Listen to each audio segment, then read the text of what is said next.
प्रिय विद्यार्थियों, आज हम बीए प्रथम वर्ष इतिहास के प्रथम प्रश्न पत्र के अंतर्गत वैदिक राजनीतिक जीवन एवं अर्थव्यवस्था के विषय में चर्चा करेंगे। वैदिक काल में राजनीतिक इकाइयाँ जन, पंचजन और कबीलों के रूप में संगठित थीं। वैदिक काल में ग्राम सबसे छोटी इकाई थी। ग्रामों को मिलाकर विश्व बनाया जाता था और विश्वों को मिलाकर जन बनाया जाता था, और जन का अधिकारी गोप अथवा राजन होता था। ग्राम का अधिकारी ग्रामीण होता था, विश्व का अधिकारी विश्वपति होता था। ऋग्वेद में जन के अधिपति के लिए राजन, राजा शब्द का प्रयोग किया गया है, जो राजतंत्र के प्रचलन का संकेत है। ऋग्वेद में राजा को जन का रक्षक गोपा जनस्य कहा गया है।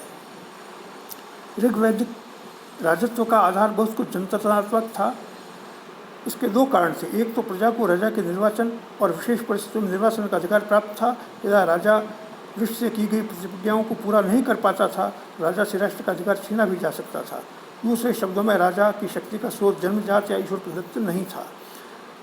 दूसरा, राजा पर सभा एवं समिति नामक दो जनतांत्रिक संस्थाओं का बहुत अधिक नियंत्रण था। राजा का मुख्य कार्य प्रजा की रक्षा करना था। इसके बदले में वह जन के सदस्यों से आज्ञा पालन की अपेक्षा रखता था। जान पड़ता है कि राजपथ धीरे धीरे ऐश्वर्य की ओर बढ़ रहा था। एक प्रसंग में राजा के निवास स्थान को सहस्त्र द्वारम गृहम कहा गया है। राज के पदाधिकारियों के अंतर्गत राजा की सहायता हेतु पुरोहित, सेनानी एवं ग्रामीण प्रमुख पदाधिकारी थे। राजा की सहायता के लिए और प्रजा के हितों की सुरक्षा के लिए सभा और समिति नाम की दो जनसभाओं का उल्लेख ऋग्वेद में आता है, जो तत्कालीन राजनीतिक संगठन का महत्वपूर्ण प्रभावशाली घटक थी। समिति एक आम जन प्रतिनिधि सभा प्रतीत होती है, जबकि सभा ग्राम वृद्धों या विशेष जनों की सभा प्रतीत होती है, जिसमें ज्येष्ठ एवं विशिष्ट व्यक्ति ही भागीदारी किया करते थे। इसके अलावा एक विधाता नाम की संस्था का भी उल्लेख कहीं कहीं मिलता है, जो धार्मिक मामलों का प्रबंध किया करती थी। सभा और समिति, इन दोनों का जनप्रतिनिधि सभाओं का राजा पर बड़ा नियंत्रण था। तत्कालीन न्याय व्यवस्था के बारे में ऋग्वेद में कोई स्पष्ट उल्लेख नहीं मिलते हैं। ऐसा प्रतीत होता है राजा पुरोहित एवं सभासदों, सभा संस्था के सदस्यों की सहायता से न्याय कार्य करता था। अपराधों में पशुधन की चोरी एक सामान्य अपराध था। यद्यपि चोर अन्न, वस्त्र, द्रव्य आदि भी चुरा ले जाते थे। आर्थिक लेन देन में धोखाधड़ी, युद्ध क्रीड़ा में बेईमानी आदि के उल्लेख भी ऋग्वेद में मिलते हैं। मृत्युदंड की प्रथा सामान्यतः प्रचलित नहीं थी। अधिकांश अपराधों में शारीरिक या आर्थिक दंड दिया जाता था। एक प्रसंग में 100 गायों के रूप में दिए गए दंड का उल्लेख है। अपराधियों की जल एवं अग्नि परीक्षा के भी एकाधिक संकेत मिलते हैं। अनुमान है कि कारागृह भी रहे होंगे। ऋग्वेद में एक स्थल पर देवताओं तथा मनुष्यों के बंदी गृह का उल्लेख मिलता है। एक प्रसंग में अपराधी को खूंटे से बांधे जाने का भी संकेत है। कर्ज न चुका पाने की स्थिति में व्यक्ति को कुछ समय के लिए कर्जदाता की अधीनता स्वीकार करनी पड़ती थी। ऋग्वेद में अपराध करते हुए अपराधियों को रंगे हाथों उस समय पकड़ने वाले उग्र जैसे पुलिस अधिकारी का भी उल्लेख है। पारस्परिक विवाद को सुलझाने के लिए एक स्थल पर ऋग्वेद में मध्यस्थ या मध्यमशी का भी उल्लेख है। ऋग्वेद कालीन आर्थिक जीवन के अंतर्गत ऋग्वेद युग में ग्रामों का बाहुल्य था, लेकिन पुरों के उल्लेख यानी नगरों के उल्लेख भी मिलते हैं। ये पुर कभी कभी बड़े आकार के भी होते थे। ऋग्वेद के एक मंत्र में 100 दीवारों से सुसज्जित शतभुजी पुर का उल्लेख है। एक अन्य स्थल पर शतमश्मनमयी पुराम अर्थात 100 ऐसे पुरों का उल्लेख है जो अश्मनमयी थे, अर्थात पत्थरों से बने हुए थे। ऋग्वेद की एक अन्य ऋचा में आयसी पुरा अर्थात धातु से निर्मित पुर का उल्लेख है। यद्यपि ऋग्वेद कालीन अर्थव्यवस्था का मुख्य आधार कृषि एवं पशुपालन था, लेकिन पुरों के कुछ उल्लेखों से संकेत मिलता है कि व्यापार वाणिज्य के केंद्रों के रूप में नगरों का विकास भी हो रहा था। कुछ विद्वानों के अनुसार ऋग्वेद में उल्लिखित पुरों से तात्पर्य दुर्गों या किलों से है। ये दुर्ग हों या नगर या दुर्गीकृत नगर जो भी हों, इनमें कुछ की विशालता एवं सुदृढ़ता के स्पष्ट उल्लेख ऋग्वेद में मिलते हैं। ऋग्वेद के एक मंत्र में पुर के साथ उर्वी और पृथु यानी विशाल और सुविस्तीर्ण विशेषणों का प्रयोग किया गया है। ऋग्वेद में आर्यों के घरों के लिए गृह अथवा शाला शब्द का प्रयोग मिलता है, जो प्रायः लकड़ी, बांस और फूस से बने होते थे। ग्रहों और खेतों को व्यक्तिगत संपत्ति माना जाता था, लेकिन चरागाहों यानी गव्यति या घास के मैदानों, खिल्ले को ग्रामवासियों की सामूहिक संपत्ति माना जाता था। कृषि के अंतर्गत यह ऋग्वैदिक आर्यों की आजीविका मुख्य साधन था। ये कृषि कर्म की आवश्यक क्रियाओं एवं तकनीकों से सुपरिचित थे। ऋग्वेद में कृषि धातु का प्रयोग मिलता है। जन सामान्य के लिए कृष्टि या चरहनी शब्द से कृषि कर्म की लोकप्रियता विदित होती है। कृष्टि शब्द का प्रयोग ऋग्वेद में उल्लिखित पंचजनाः 5 प्रमुख जनों के लिए भी किया गया है। उनमें उन्हें कुछ स्थानों पर पंचकृष्टयः भी कहा गया है। ऋग्वेद के एक मंत्र से जानकारी मिलती है कि पासों का खेल मत खेलो, खेती करो, जो वित्त उससे प्राप्त हो उसे ही बहुत मानकर उपभोग करो। कृषि योग्य भूमि को ऋग्वेद में उर्वरा या क्षेत्र कहा गया है। भूमि को जोतने के लिए हल का प्रयोग किया जाता था। हल के लिए वृक या लांगल शब्द का प्रयोग प्राप्त होता है। ऋग्वेद में फाल हल के नुकीले भाग को कहते थे और कीनाश हलवाहों को कहा जाता था। ऋग्वेद में प्रार्थना है कि हमारे फाल सुखपूर्वक खेत का कर्षण किया करें, कीनाश सुखपूर्वक हल चलाया करें और पर्जन्य यानी बादल मधु के समान जल द्वारा हमें सुख पहुँचाएँ। भूमि की उर्वरता बढ़ाने के लिए गोबर की खाद यानी करीश का प्रयोग किया जाता था। फसल के पक जाने पर उसे दात्र, दनती या हंसिए से काटा जाता था।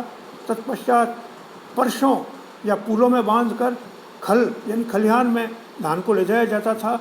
खलिहान में अन्न को कूट पीट कर झाड़ कर भूसे से अलग किया जाता था। उसके बाद तितऊ यानी छलनी या सूप से छान कर शुद्ध अनाज प्राप्त किया जाता था।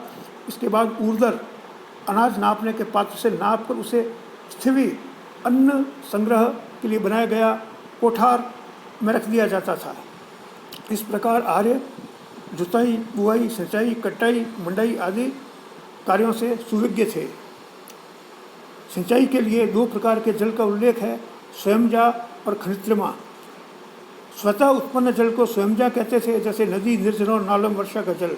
और खनित्रिमा उस जल को कहा गया है जिसे खोदकर प्राप्त किया जाए, जैसे कुएं का जल। आर्यों ने कुलियाएँ अर्थात नहरों का निर्माण कर रखा था। अनेक कूपों यानी अवध का उल्लेख मिलता था। रस्सी और डोल से रहट द्वारा कुओं से पानी खींचा जाता था। उसे खेतों में पहुंचाने के लिए नालियाँ, सुशिरा बनाई जाती थी। ऋग्वेद में यव एवं धान्य का अनेक प्रकार उल्लेख है। यव को जौ और धान्य को चावल के अर्थ में प्रयुक्त किया गया है। इस काल में जौ, गेहूँ, उड़द, तिल, मसूर आदि की खेती की जाती थी। पशुपालन के अंतर्गत आर्यों के पशुधन में गाय का सर्वोच्च स्थान था। गौदान गाय का सर्वश्रेष्ठ दान कहा जाता था। गाय को अग्न्या जिसका वध नहीं किया जाए कहा गया है। गाय का दूध ही सोमरस का पहला घूंट माना गया है। घोड़ा भी आर्यों का प्रिय पशु था। ऋग्वेद में भेड़, अवी, बकरी, अजा का उल्लेख भी मिलता है। हाथी को सम्मान की सवारी समझा जाता था। ऊँट को भी पालतू बना लिया गया था। अन्य पालतू पशु महिष, भैंसा, गर्दभ, गधा, मृग, हिरण आदि हैं। उद्योग और शिल्प के अंतर्गत जैसे जैसे आर्थिक जीवन का विकास हुआ, इनका भी विकास हुआ। ऋग्वेद में जिन प्रमुख उद्योगों और शिल्पों का उल्लेख आता है वे इस प्रकार हैं: तक्षा या त्वष्टा, बढ़ई, करमार, धातुशिल्पी, वाय, जुलावाह, चर्मन, चमड़े का काम करने वाले, हिरण्यकार, सुनार आदि। ऋग्वेद में वस्त्र उद्योग विकसित अवस्था में था।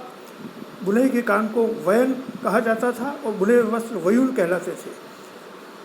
व्यापार वाणिज्य के अंतर्गत ऋग्वेदिक कालीन विभिन्न जनों के बीच आंतरिक व्यापार प्रचलित रहा होगा, उसका विवरण उपलब्ध नहीं है। ऋग्वेद में निष्क शब्द का उल्लेख कई स्तरों पर मिलता है। निष्क एक स्वर्ण आभूषण था या सोने का सिक्का या सोने का टुकड़ा, इसका तोल निश्चित था। इसके बारे में विद्वानों में मतभेद है। ऋग्वेद में एक स्थल पर ऋषि कक्षीवान द्वारा एक राजा से 100 अश्वों एवं 100 निष्कों के दान प्राप्त करने का उल्लेख है। किसी एक व्यक्ति को अलंकरण के लिए निष्क के रूप में 100 आभूषण देना उचित नहीं लगता, अतः यहाँ निष्क से सोने के सिक्कों या सोने के टुकड़ों से तात्पर्य लगता है। राजा द्वारा एक पुरुष को 10 हिरण्य पिंड देने का भी उल्लेख है। संभवतः यह भी कोई माप की इकाई रही होगी। व्यापार स्थल एवं जल मार्ग दोनों से किया जाता था। स्थल मार्ग से यातायात के लिए गाड़ियों, अनस एवं रथों का प्रयोग होता था और गधों और ऊँटों को भी प्रयुक्त किया जाता था। जलीय व्यापार नावों के माध्यम से होता था। नाव के लिए प्लव और पक्षिणः शब्द का उल्लेख मिलता है। यह संभवतः पाल वाली नाव की ओर संकेत है।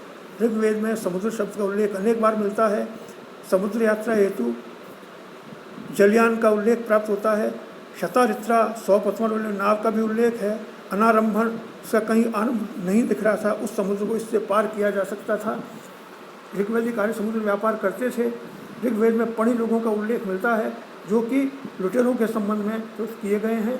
ये व्यापारियों को लूट लेते थे। अन्यत्र पणी नामक व्यापारी सूदखोरी का व्यवसाय करते थे जो काफिलों में रहते थे। ऋग्वेद में प्रसंग आता है कि पणियों ने इंद्र की गायें चुरा ली। इंद्र ने पणियों पर आक्रमण कर उन्हें परास्त कर दिया और उनसे अपनी गायें छुड़ा ली। इस प्रकार आज की वीडियो में इतना ही। धन्यवाद।